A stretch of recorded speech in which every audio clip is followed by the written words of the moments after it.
Hello everyone, welcome back to Cabin Creek Homestead. That's enough. That's enough. I'm alive. I exist. I'm real. Sorry I've been missing. Scott took over for a while. I did get a little bit sick and tired of filming myself and seeing my own face and hearing my own voice. And so he took over for a while. Thank you for the break. I'm back because he said, I'm gonna plant some winter vegetables. And as he was asking me what to do, I was like, you know what? Let me help. So I'm back. I'm glad to have my hands in the dirt again. I've actually been a little bit busy. I've had a couple different jobs over the summer and at the beginning of the fall, just doing some consulting for other companies. And so anyhow, I'm still here. I was just very, very busy. So without further ado. But we are still planting winter crops. Now, funny thing about that is when I was little, I absolutely hated vegetables. I actually had a funny conversation with the Bonnie's delivery guy at Lowe's 2 days ago when I bought the seedlings, because he and I kind of bonded over the fact that we both hated vegetables as kids. We traveled overseas. We kind of found our love for vegetables because no one knows how to cook a good vegetable like the Far East. He and I both lived over there. And so it was a really funny moment. But we are now planting. We're going to plant in these beds behind us some winter crops. These are crops that grow in the winter.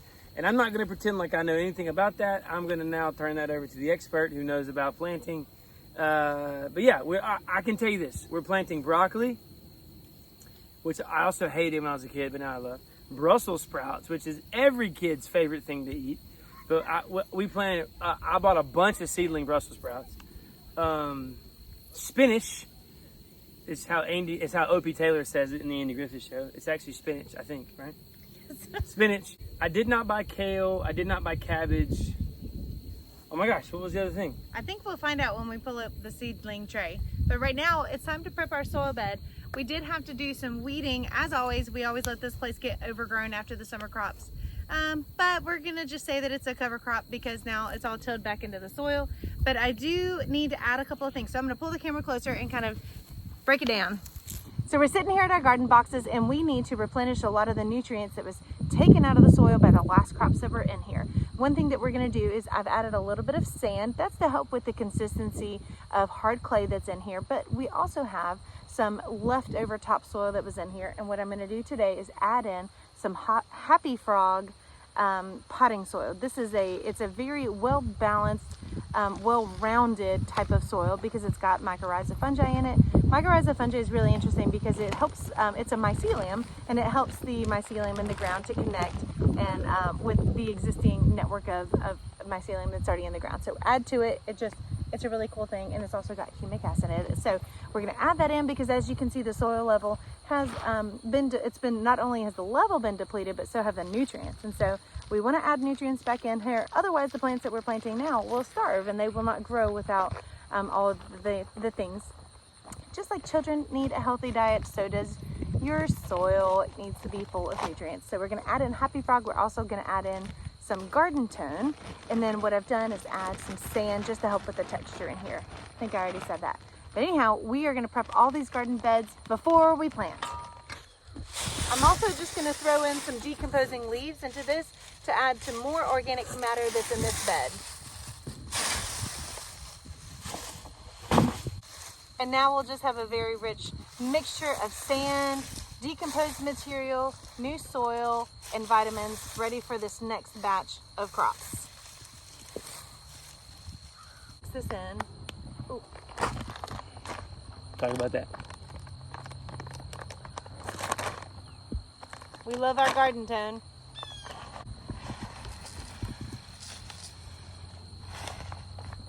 And here's our garden tone. This is just a good mix of magnesium, potassium, calcium, phosphorus, nitrogen, all the things that plants need to grow and thrive.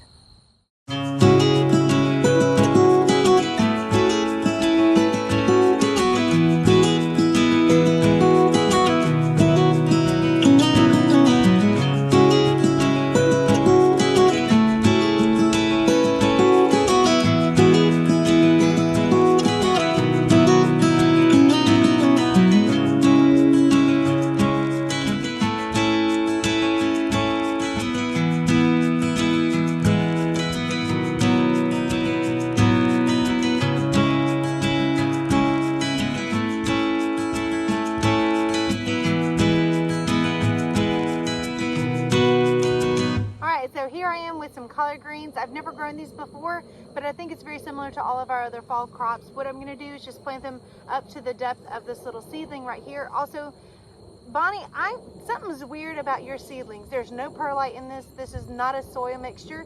This is like a cocoa core or some kind of peat moss mixture, and I know it's nice and fluffy for baby seedlings, but it's grown a pretty poor quality seedling, in my opinion. I'm very frustrated working with this seedling right now. We just got them yesterday, and they just seem like they're in really bad shape. So anyhow, I am planting them. We are going to keep up the watering. They are going to get plenty of sun. Any type of leafy vegetable does need like 6 hours of sun. I know plenty of people that grow their lettuces in the shade because they're pretty delicate, but lettuces like your romaines, they can take the sunlight. Collards need 6 hours of sun, high nitrogen, good watering schedule, kind of like all the other crops that we're growing. So with all of them having the same needs, we're putting them all in the same spot. We're going to hit them with the water and fertilizer periodically all at the same time. This just seems like such a weak, look at this seedling. Why are we spending a ton of money on seedlings? I would have just grown them from seed. My husband went in to buy these and he does not have the experience that I do. So Bonnie, if you're selling to new gardeners, this is not helpful. This is not soil at all. This should be a much more developed seedling than this.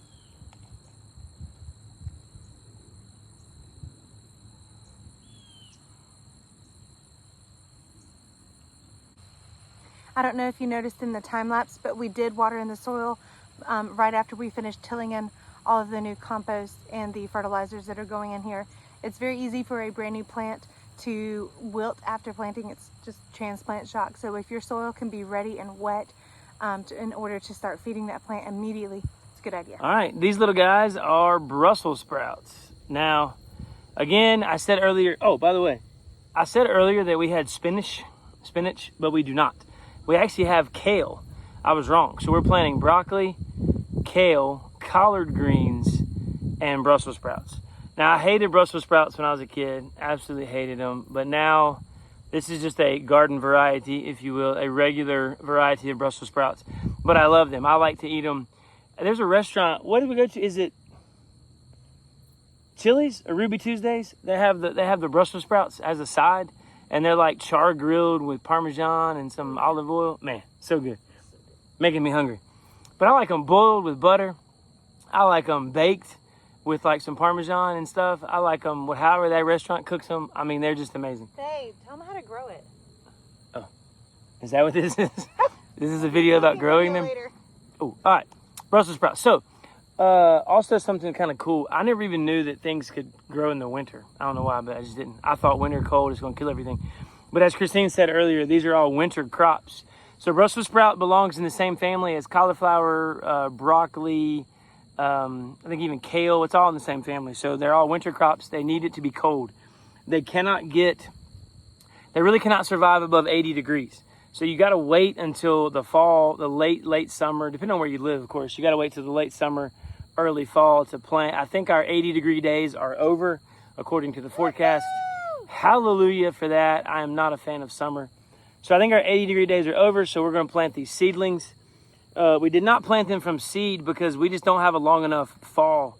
It gets too cold too fast, so we had to buy these little seedlings. But as Christine said too, these are not the most healthy things in the world, so stay tuned to see if these actually grow.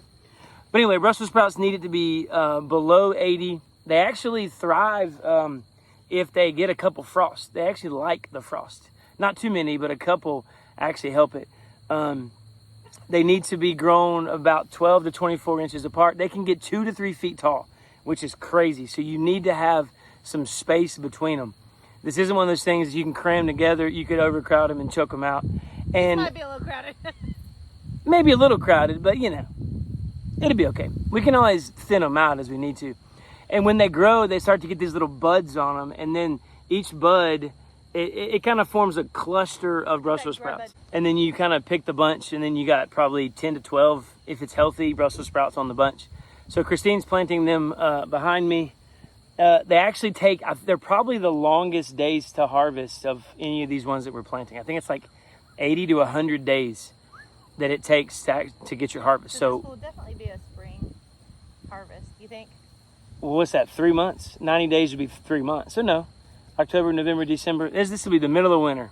We'll be coming out here in our toboggans and our jackets and long johns to be harvesting these bad boys. But yeah, I'm excited. I love Brussels sprouts. So yeah, as you can see, she's planting them she's just putting them deep enough to cover the root ball, but no deeper than that. So yeah. They do like a lot. I think they like a lot of nitrogen. Is that right? Yeah, so they're very heavy feeders to yeah. produce. It's completely a leafy vegetable. Right. And it's gonna need a lot of nitrogen to form that leafy. Not only the stem, which is incredibly thick, but all of the leaves that fold on top of each other. And so we know we're doing something right when this can grow, and of course the Brussels sprouts grow on the stalk. Well, we know we're doing something right if we can get a nice thick stalk. Yep. And a uniform sized Brussels sprout to the top. They do get a little bit smaller toward the top, but the bottom ones being much, much bigger than the top means that we did not fertilize well. So fingers crossed that we remember to fertilize. Sounds good. All right, so one of your biggest problems when you plant any garden is going to be weeds. Weeding the garden and trying to keep the weeds from going in, it's awful. We planted a bunch of corn, the weeds grew up in it. It was rotten. So you need some sort of a mulching or something on top of it. So we use just plain old Tractor Supply pine shavings is what we use. So it's organic, which is always better for the soil. It will keep the temperature of your soil and your crops consistent all the way through. And like I said, it will protect from the weeds growing up out of it. So that's what we're going to do now. We're going to put the pine shavings on top as a mulch. Didn't leave anything out. Water retention helps to keep down the evaporation. Water retention, it helps. See, I know nothing. She's feeding me the information. I'm like those politicians that wear the earpiece. So you sound like you know what you're talking about, but really it's just somebody feeding you the information. That's what I need. I need one of those earpieces. Maybe I have one. Sorry, water retention. When it rains or you water it, it helps keep it moist.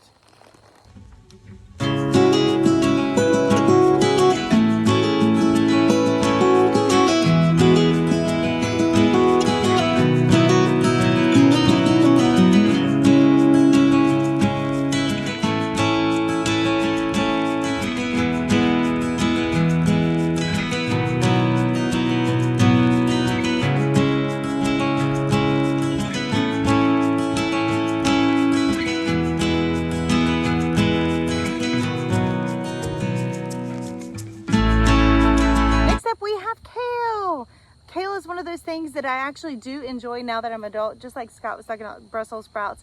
It has made its way into our cuisine because we are on a health journey, and kale is very, very good for you. This goes in a lot of our salads. It goes in a lot of my smoothies. It can be air fried and made into like a kale chip.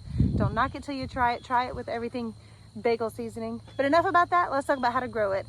Once again, this is a heavy nitrogen feeder, and so we've enriched the soil here as much as we can.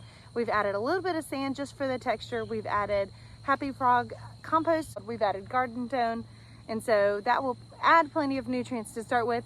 And then here in a little bit, when we see a new kind of leaf growing, which is more of its permanent leaf, we will switch to a specific NPK ratio. We can put it in the comments below if you're curious. But anyhow, let's get started. We're gonna plant it. Once again, I'm very disappointed with this root ball structure. This, having worked at nurseries before, when I buy a plant, I expect that if I pay full price, I get the whole root ball should be developed, and this definitely is not. There's no soil in this. This is all peat moss or coconut coir. I don't know. I hate that. And now my rant is over. This is one of those vegetables that you can cut and come again, and so you can harvest it. If you don't harvest it completely, it will regenerate, and you can have your kale and eat it too. You see what I did there? I see what you did there. So, without further ado, let's plant.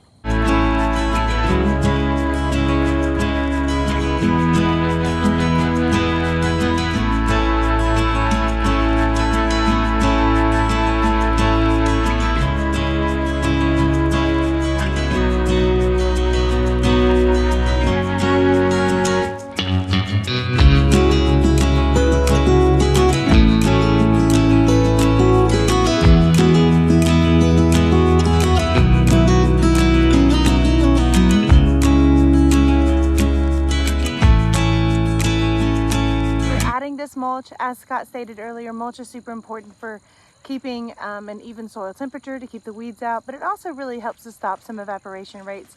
Early on, when your seedlings are really little, it's very important that they have consistently even watering, and the mulch really helps with that, so stops all that evaporation effect. Next, going in right here, we have, oh my gosh, hold on, is the camera catching this? Look at this nasty grub. Look at this!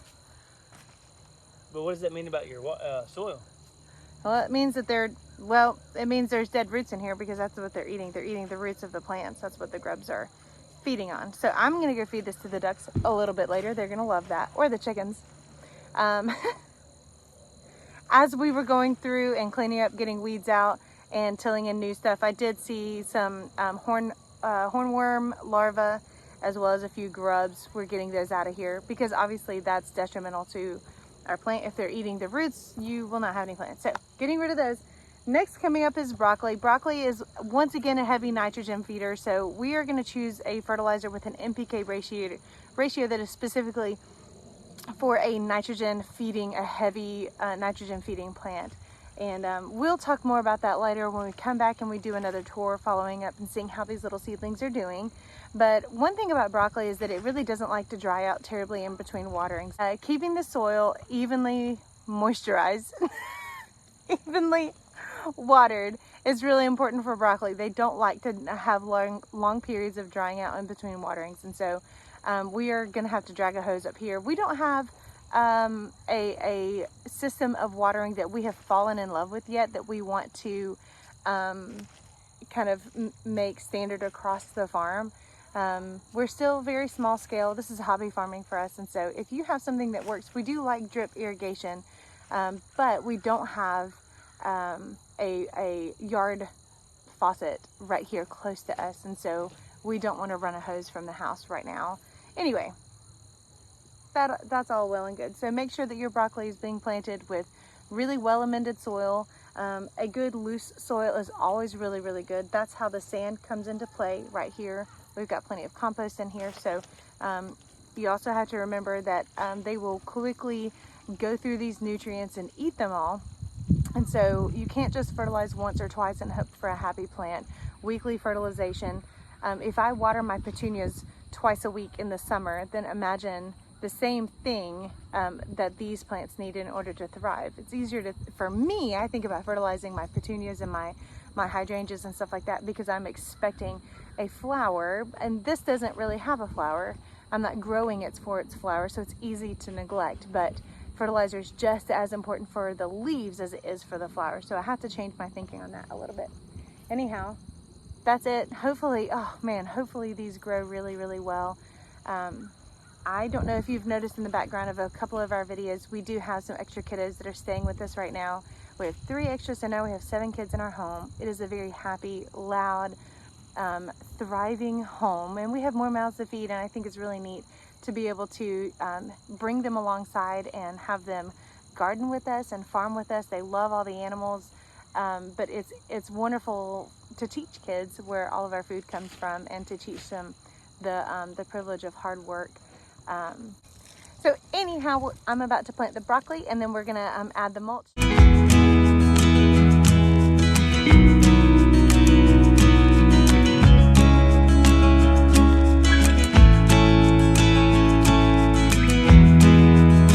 Hi everybody, and welcome back. It's day 2. We are finishing up what we started yesterday. We ran out of daylight and time to finish our fall planting, and here we are today.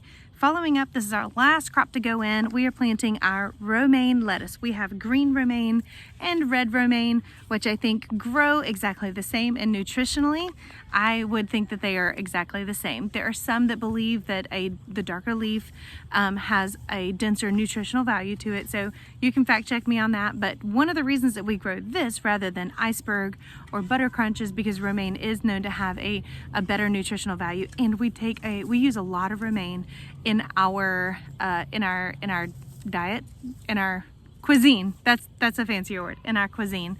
Honestly, it's going to surprise you. We don't eat that many salads, but we do eat a lot of hot pot, and hot pot is just a beautiful Chinese dish that we love, and honestly the best tasting item vegetable that goes in hot pot for me is the lettuce. So really good for you. It's very spicy, very salty in hot pot. So all of my favorite things. Now, growing this vegetable, it does need a lot of nitrogen. So once again, we're adding some compost and some garden tone, as well as a little bit of sand and some broken down leaves. That's gonna help just add more organic matter and able to feed these plants. I know I talked extensively yesterday about the nutrition of your soil, but if you have a dead soil, you will not grow a full crop. Romain.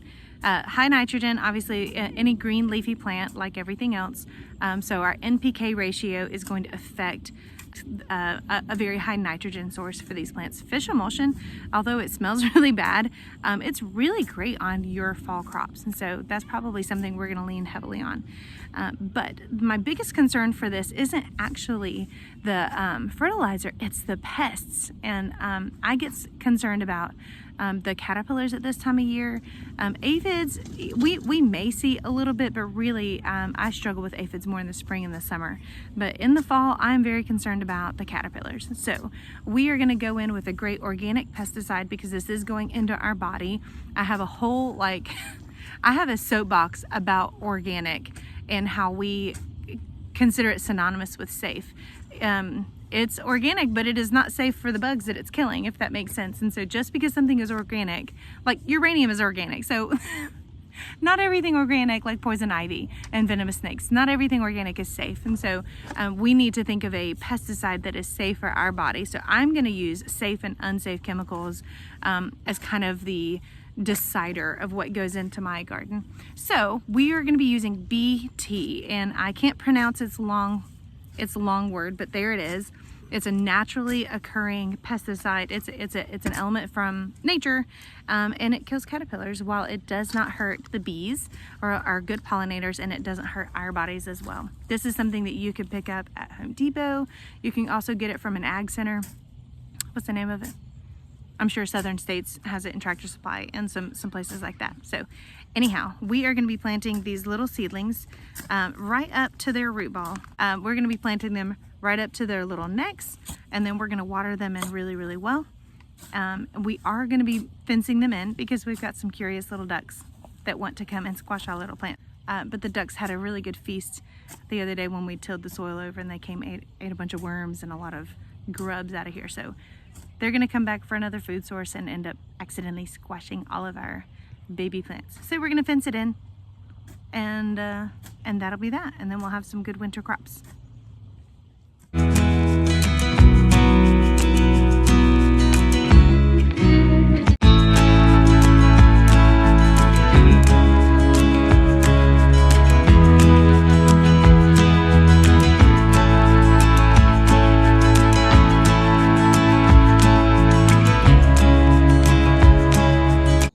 Well, we are done planting. We got the soil good and mixed up. There's sand in it. There's leaves. There's the happy frog, although I call it Stinky Pete. Inside joke. But happy frog is in there. And we got the pine shavings on top. So we got all kinds of good vegetables. You can see them right there. Everything is in. Everything is ready to go.